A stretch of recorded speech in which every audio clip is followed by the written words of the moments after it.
Hola amigos, ¿qué tal? Alvin Vázquez Xavier con ustedes. Bienvenidos a su canal educativo La Clase del Teacher.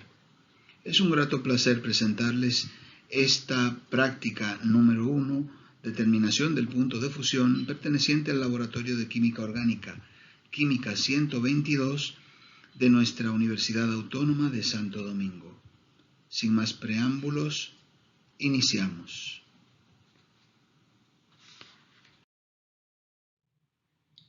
Nuestra práctica se denomina determinación del punto de fusión. Resulta entonces obvio que debemos comenzar definiendo este concepto. La fusión es el paso de una sustancia desde el estado sólido al estado líquido, lo cual ocurre generalmente por un aumento en su temperatura. El punto de fusión, por su parte, es la temperatura a una presión determinada en la que se verifica la fusión. Por tanto, cuando escuchemos hablar de fusión, recordaremos que esto se refiere a un proceso, un cambio físico, una transformación física de una sustancia desde su estado sólido al estado líquido, mientras que el punto de fusión se refiere a la temperatura en la cual este cambio ocurre. Nuestra práctica se denomina determinación del punto de fusión porque estamos llamados a determinar de una manera experimental el punto de fusión de una sustancia desconocida a partir de una serie de actividades que veremos más adelante. Antes de continuar con nuestra práctica, es importante recordar que no todas las sustancias sólidas se funden. Es decir, la fusión no es algo que puede ocurrir con cualquier sustancia sólida. Algunas sustancias, como por ejemplo la madera, o como las biomoléculas, como por ejemplo los carbohidratos, como las proteínas, pues al incrementar su temperatura, después de un cierto valor, la sustancia sufre una transformación química y se convierte en una cosa distinta a la que originalmente era. Por lo tanto, estas sustancias denominadas termolábiles no se funden. Otras sustancias que tampoco se funden son aquellas que al calentarse pasan desde el estado sólido directamente al estado fase de vapor sin pasar por el estado líquido, mediante un proceso denominado sublimación. Por lo tanto, ni las sustancias termolábiles ni las sustancias sublimables tienen punto de fusión, porque no sufren fusión. El punto de fusión es útil para una serie de exámenes o análisis de laboratorio. Generalmente utilizamos el punto de fusión en primer lugar para caracterizar o identificar una sustancia. Es decir, una sustancia cuya naturaleza usted desconozca, usted no sabe de qué tipo de sustancia es. Bueno, pues si una de las actividades o una de las pruebas que usted puede realizar sobre esa sustancia pudiera perfectamente ser la determinación del punto de fusión. Al determinar el punto de fusión experimental, ese valor puede ser comparado entonces con valores teóricos, valores que aparecen en tablas o tabulados de distintas sustancias químicas, y por comparación podríamos determinar de una forma no completamente exacta, pero con una buena aproximación, el tipo de sustancia del cual estamos hablando. Entonces, esto es uno de los primeros usos del punto de fusión. El punto de fusión sirve para identificar o para caracterizar una sustancia. Otro uso que tiene el punto de fusión es como criterio de pureza. Es decir, si yo conozco una sustancia, si yo sé de qué clase de sustancia estamos hablando, qué sustancia constituye una muestra que yo tenga, yo puedo determinar su punto de fusión, y al determinar el punto de fusión puedo simplemente compararlo con el punto de fusión de esa misma sustancia en estado puro. Y obviamente la mayor diferencia, las diferencias, si el punto de fusión no coincide con el punto de fusión tabulado, pues entonces eso podría ser un indicativo de la cantidad o el contenido de impurezas en la muestra. Entonces, reitero, un segundo uso del punto de fusión, una segunda utilidad o aplicación, es como criterio de pureza, que puede ser utilizado de esa manera.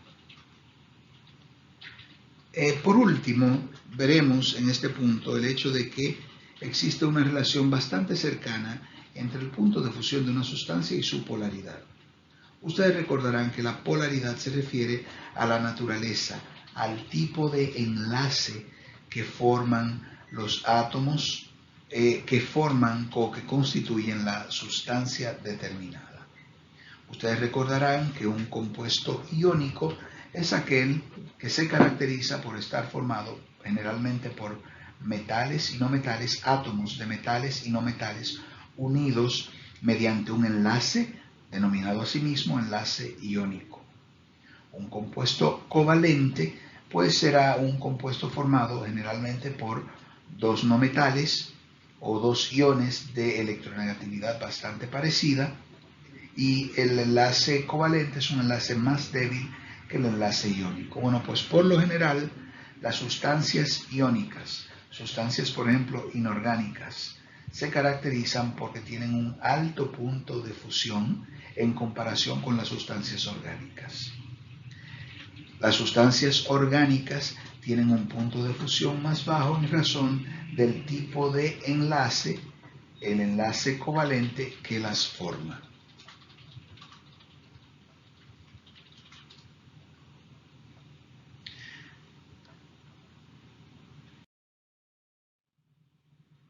El método con el que vamos a trabajar el día de hoy se denomina el método de Thiel.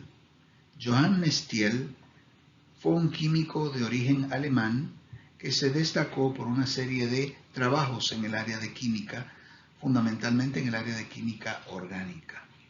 Dentro de sus aportaciones figura un método para determinar, alrededor del año 1907, desarrolló un método para determinar el punto de fusión de una sustancia orgánica sólida. Y ese método ha dado por llamarse el método de Thiel. En este método, lo que utilizamos principalmente es un tubo en forma de P invertida, al cual se le agrega una sustancia que posea un líquido que posea un alto punto de ebullición. Este líquido tiene que satisfacer una serie de condiciones, como por ejemplo, preferiblemente debe ser un líquido transparente que permita la visualización a través de él, y en el cual se introduce, como ustedes pueden ver aquí, un termómetro y un capilar que contiene la sustancia cuyo punto de fusión nosotros deseamos determinar. En esas condiciones, el tubo se calienta, y al calentar el tubo se calienta de manera indirecta entonces el líquido. La forma de este tubo determina que haya un movimiento por convección, un movimiento del líquido que tiende a calentar la muestra de una manera más o menos homogénea. Y eso lo veremos en aplicación en el laboratorio, en el método que les vamos a mostrar a continuación. La práctica se denomina determinación del punto de fusión, como ya habíamos dicho. Es importante recordar que lo que vamos a ver es una adaptación del método. Es decir, no es exactamente el método de Thiel, pero es obviamente una actividad basada en el método de Thiel, en lo que vamos a ver.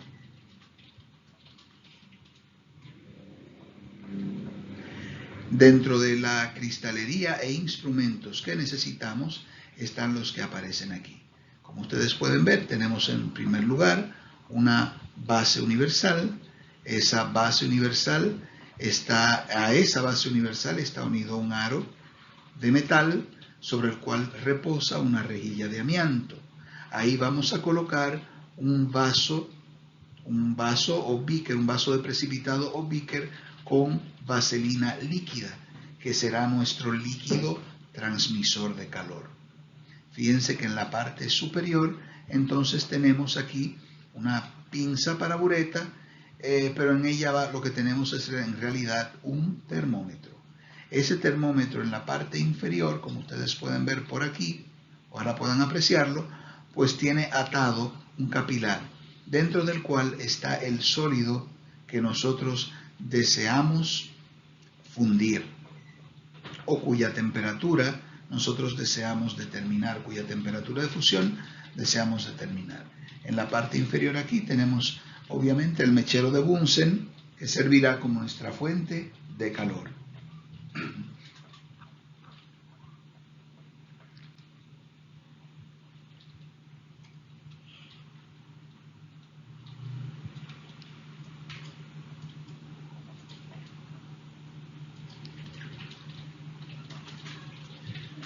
En esta parte pueden ver con más claridad entonces esa situación. Aquí vemos entonces qué vamos a estar haciendo.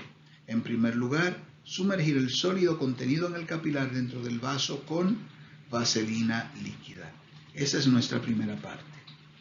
Se sumerge, se toma el termómetro, se hace descender dentro del beaker conteniendo el líquido transmisor de calor que ya estamos previamente calentando.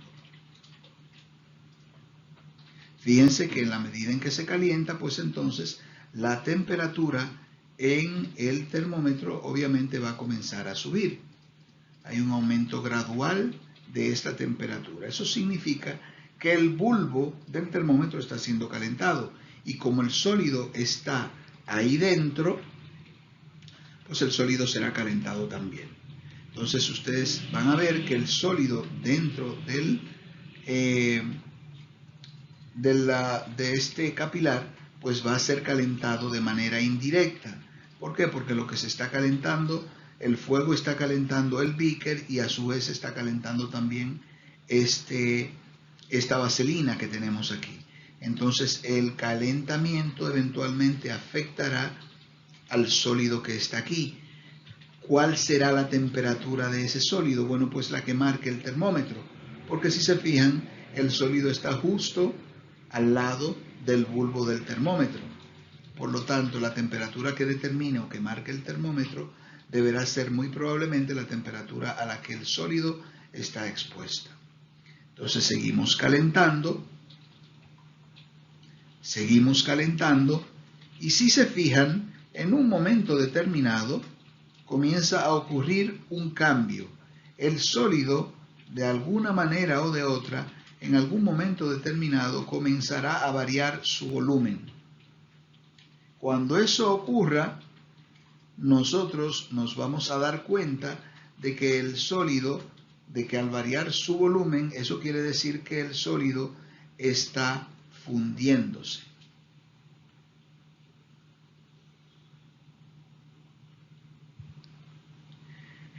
Es importante no perder de vista la lectura del termómetro en la que esto se registra. En la actividad práctica de manera presencial que llevamos a cabo, por lo general esto no lo hace una sola persona, porque es imposible estar atento al sólido y al termómetro a la vez. Generalmente hay una persona que observa el cambio aquí, y hay una persona mirando atentamente el termómetro. Entonces, ¿qué va a ocurrir? Que cuando esta persona, la que está mirando aquí, vea que el volumen, este volumen comienza a cambiar, eso significa que el sólido ha comenzado a fundirse, y da una voz de alarma, una voz de alerta. Ya, por ejemplo. ¿Para qué? Para que la persona que está mirando el termómetro, cuando escuche el ya, la voz de alerta, pues pueda inmediatamente decir cuál era la temperatura a la cual el que estaba indicando el termómetro cuando él escuchó esta versión. Entonces seguimos viendo el calentamiento como un ejemplo de lo que ocurre aquí. Obviamente en el video tenemos facilidades que en la práctica, que en la situación típica no tenemos. ¿Por qué? Porque aquí tenemos la opción de poder detener para explicar. En la práctica eso no existe, y en los procesos que vamos a ver ocurren muy rápidamente dentro de uno o de otro.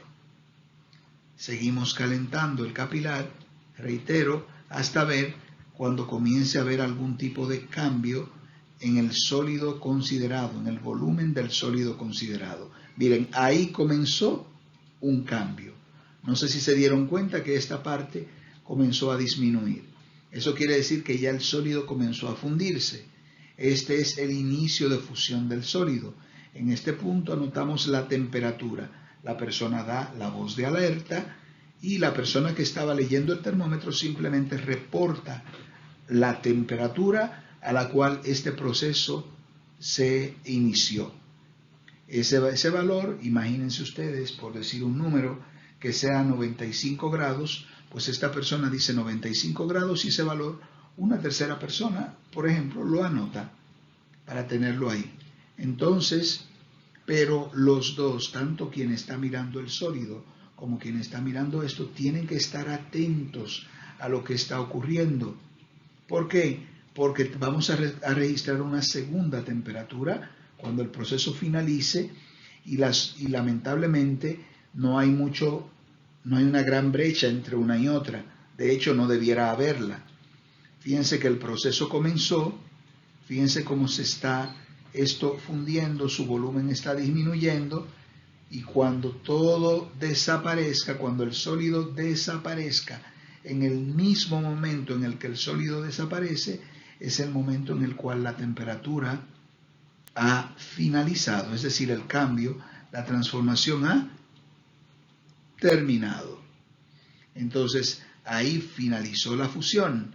Esta persona que se da cuenta de que ya todo esto se ha fundido, da una segunda voz de alerta y quien está registrando esto, quien está observando el termómetro, pues reporta una segunda temperatura, T2. Y esa es la temperatura entonces que esta persona va a anotar. Es importante destacar entonces que luego de que esto ha ocurrido, vendríamos a preguntarnos cuál de las dos temperaturas es la temperatura de fusión del sólido. Bueno, pues esto es sencillo, ninguna de las dos. En realidad lo que hacemos es tomar los dos valores de temperatura, sumarlos y dividirlos entre dos, es decir, promediarlos.